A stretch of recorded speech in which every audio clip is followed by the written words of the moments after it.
Hello and welcome to Cooking the Books with Heather. Today we're going to be making a Tomato-Dijon Bisque from Ashley Christensen's It's Always Freezer Season. I really love tomato soup, and we particularly like tomato bisque, which means it's tomato soup with a little cream in it. Um, and I haven't found a recipe that I really like yet, but we're going to try this one and hopefully it'll be good. This recipe makes 4 quarts, so you can freeze, them in quart containers. She says 1 quart serves 2 or 3 people. Sometimes for us, it'll serve up to 4 as like a side with other things, smaller bowls, obviously. And we're going to have this for lunch today, so I need to get cooking. And I'm going to also make some grilled cheese sandwiches because that is just absolutely the best combination. So first we're going to talk about all the ingredients here. So I have some neutral vegetable oil, and I'm going to go ahead and get my pot heating on medium heat while we talk about everything else. She says to use a large, heavy stock pot. So I'm using my Dutch oven, which will be fine. We have quite a lot of onions, and I was really glad that she gave me a measurement because my onions weren't looking so great, so I had to kind of cobble together the amount, and that's almost what she asks for.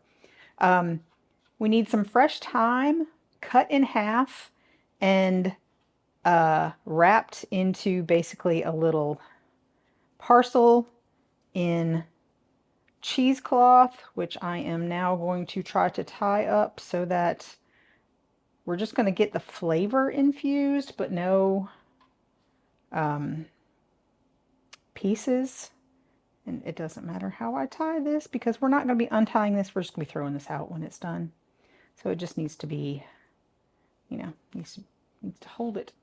And those onions are supposed to be finely diced. We are going to use an immersion blender on this soup, so if you can't get them super finely diced, it will be fine because we're going to blend them up, but they'll cook faster this way. We have some garlic, which she specifically says to press it in a garlic press, so that's what I have done here. We have some kosher salt, which I don't have here because we're going to be using it over at the stove. We need some dry white wine.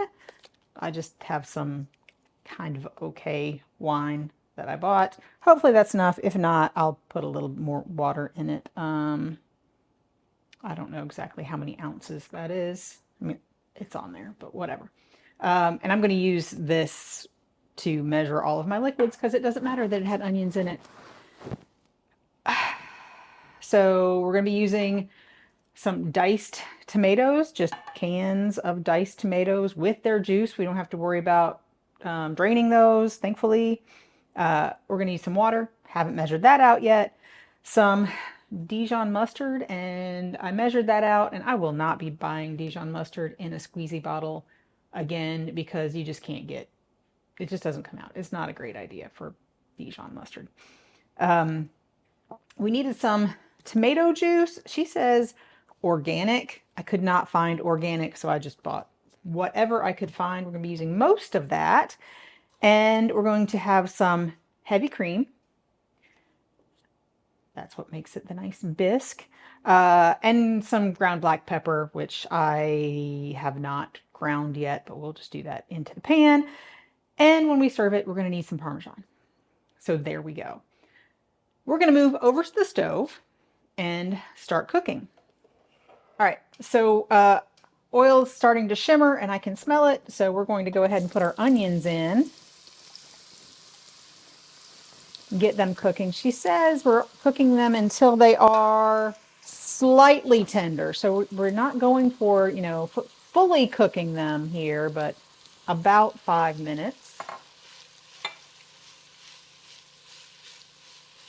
Looks like I missed a couple of pieces, but that's okay. First, we're going to add the wine. So I'm going to go ahead and measure the wine in my measuring cup. That is very close to exactly the right amount. That will do. I just added a little bit of water since I didn't have quite enough. It'll be fine. My onions are starting to look a little bit tender. It's been about 5 minutes. Now we're going to throw in our thyme in its little sachet and our garlic. Stir this around, and we're just cooking until basically we can smell both of them.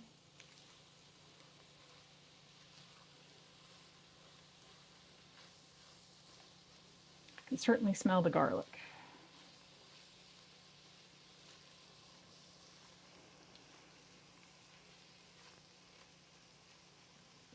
All right, now I'm going to add some of our salt, not all of it. I'm going to have to refill my salt container to get enough salt for this.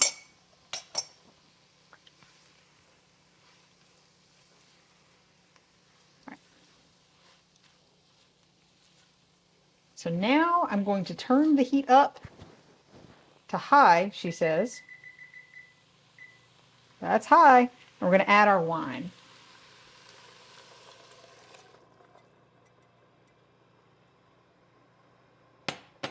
The next liquid we're going to need is water, so I'm going to get that ready.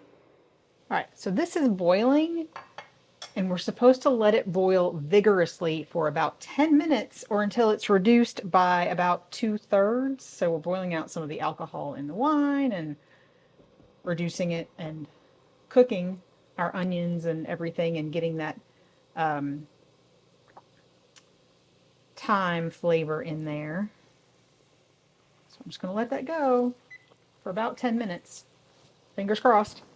It's only got about 30 more seconds on my timer. I'm turning that off because it's definitely reduced plenty. I did end up turning it down to medium high. Now we're going to add all of our tomatoes with their juice.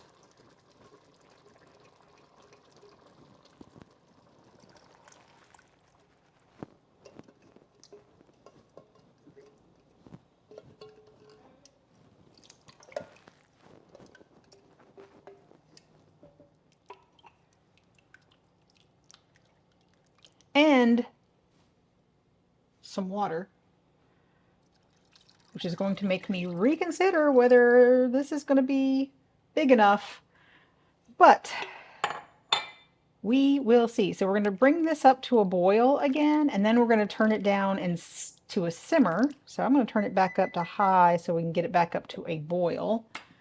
Get rid of my cans. So it took a little while for this to come up back up to a boil, but now I'm going to turn it down and keep it at just a simmer for an hour. We're not supposed to cover this, so I'm going to sort of keep an eye on this, make sure it's still simmering, and I'm going to set a timer for an hour, and we'll see you when that time is done. Now this has been simmering for almost an hour, but we're trying to get this done before we know somebody else arrives to do some work on the house.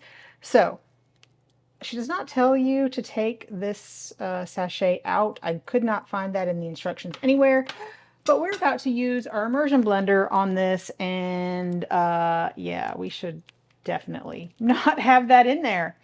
So I'm going to turn this off just briefly. I don't know if she tells you to do that. Oh, yeah, she says to turn it to low. It'll be fine. So we're going to try not to get this.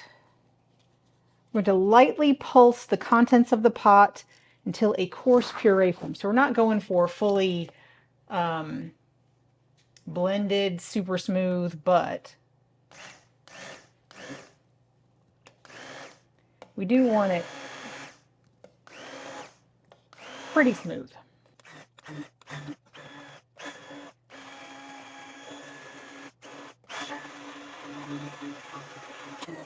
I got mine pretty smooth because I don't want any big chunks in there. And now we're done with this. And so I'm going to turn it back on low heat.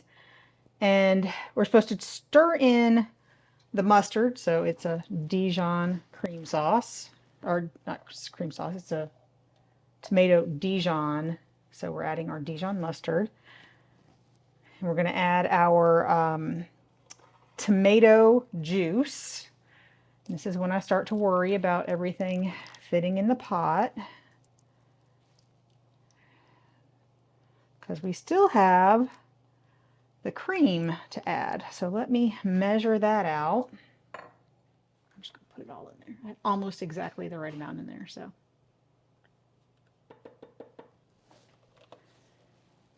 here we go. So now we're going to add the cream. Keep our fingers crossed. Oh,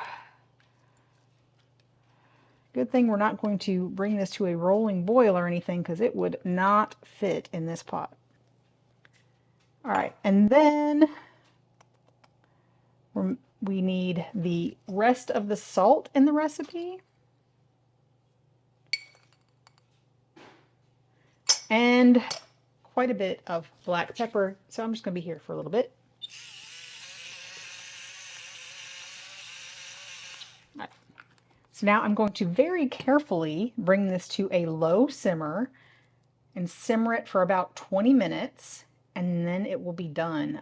And obviously before I serve it, I will check salt levels and all of that. But and then we're going to serve it, she says, with Parmesan, freshly grated Parmesan, and some extra virgin olive oil on top. So we will show you what it looks like and tell you what we think in just a minute.